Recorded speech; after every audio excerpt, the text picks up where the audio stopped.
ආයිබෝවන් මිත්‍රවරුනි.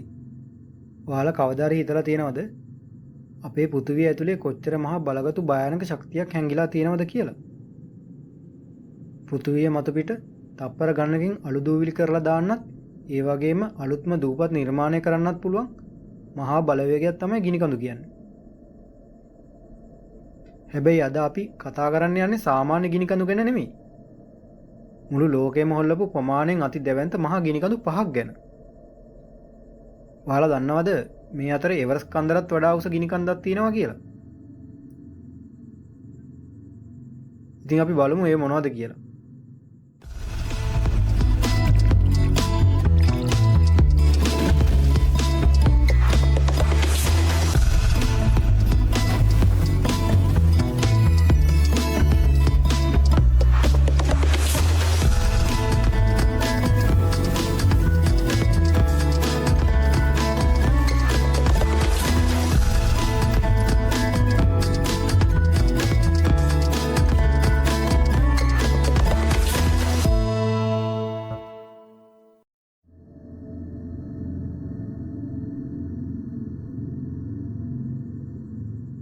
මේ ඔබ දකින්නේ ඇමරිකාවේ හවායි දූපත් වල තියෙන මවුනා ලෝවා ගිනිකන්ද.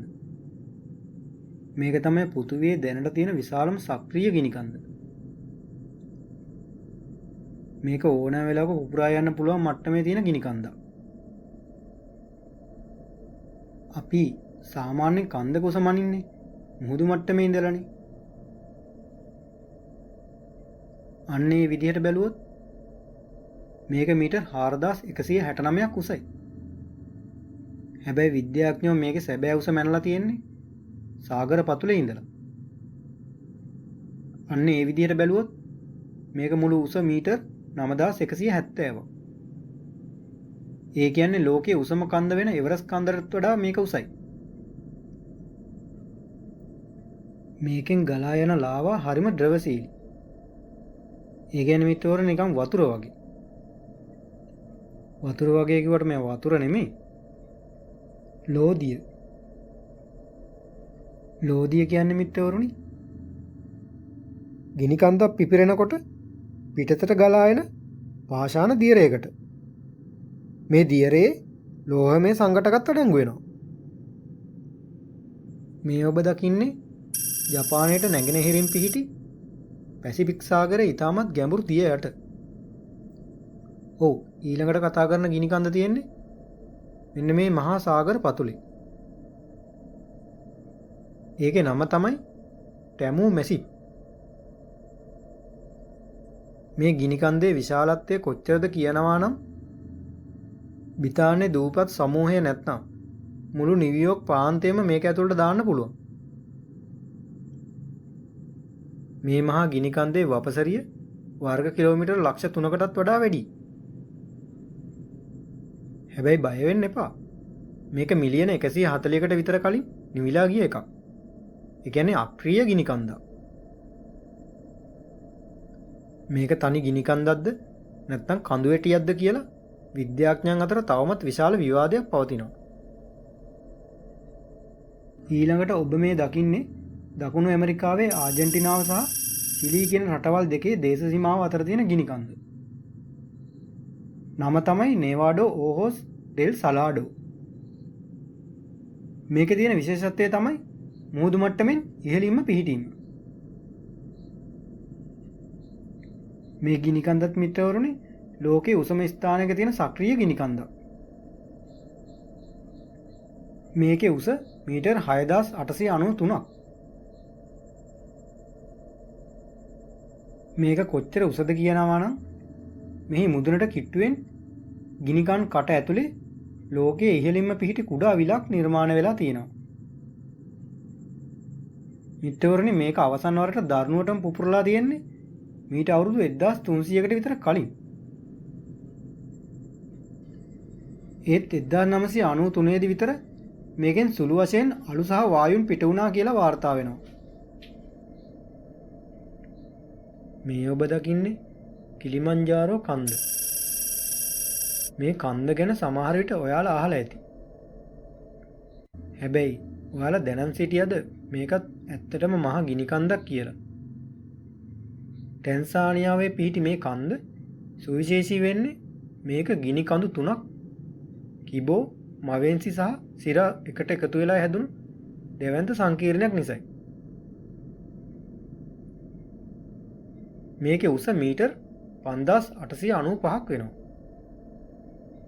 ලෝකයේ තියෙන අනිත් හැම උස් කන්දක්ම කඳු වැටියකට සම්බන්ධ වෙලයි තියෙන්නේ.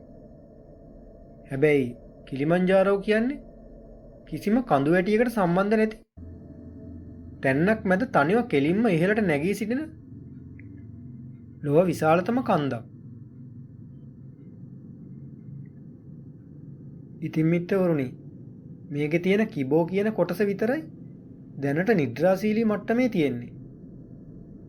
ඒ කියන්නේ ඒක ඕන වෙලාවක නැවත සක්‍රිය වෙන්න පුළුවන්. මේ ඔබ දකින්නේ මවුනා කියා ගිනි කන්ද. මේකත් හවායි දූපත්වලමයි පිහිටලා තියෙන්නේ. මේක මවුනා ලෝවා ගිනි කන්දේ සහෝදරයෙක් වගේ. මුහුදු මට්ටමින් බැලුවොත් මීටර් 4207ක් උසයි.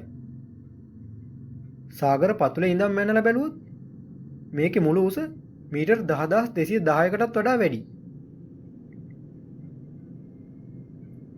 ඉතින් ලෝකයේ තියෙන උසම ගිනි කන්දල් ලෙස මවුනා කියා ගිනි කන්දත් හඳුන්වන්න පුළුවන්.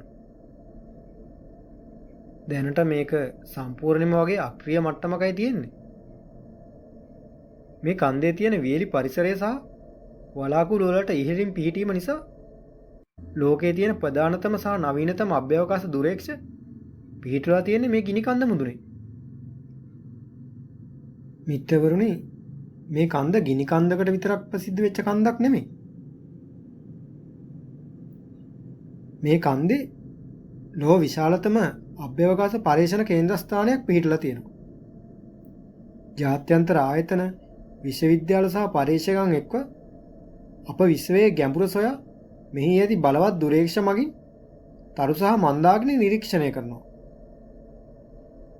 මිත්‍රවරුනි, මේ කන්දේ අභ්‍යවකාශ දුරේක්ෂ 13ක් විතර පිහිටවලා තියෙනවා. ඒවායින් එක එක දුරේක්ෂ පවත්වාගෙන යන්නේ වෙනස්ම ආයතන මගින්.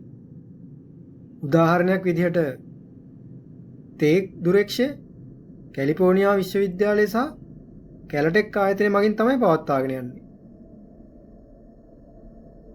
ඉතින් මිත්‍රවරුනි, මේ මහා ගිනි කඳු ගැන ඔයාලා මොකද හිතන්නේ? අපේ පෘථිවිය ඇතුලේ කොච්චර පුදුම සහගත දේවල් හැංගිලා තියෙනව නේද? ඔයාලට මේ ගිනි කඳු පහෙන් වඩාත්ම සිත් ඇද ගන්නා සුළු සහ පුදුම හිතුණු ගිනි කන්ද මොකක්ද කියලා පල්ලෙහායින් කමෙන්ට් එකක් දාන්න අමතක කරන්න එපා. මේ වගේම තවත් සුපිරි වීඩියෝ ඉදිරියටත් බලන්න අපේ channel එක like කරන්න, share කරන්න. ඒ වගේම subscribe කරලා තියාගන්න. ඊළඟ සතියේත් තවත් මේ වගේම අලුත් වීඩියෝ එකක් අරන් එනකම් සතුටින් පරිස්සමෙන් ඉන්න. එහෙනම් හැමෝටම සුබ දවසක්.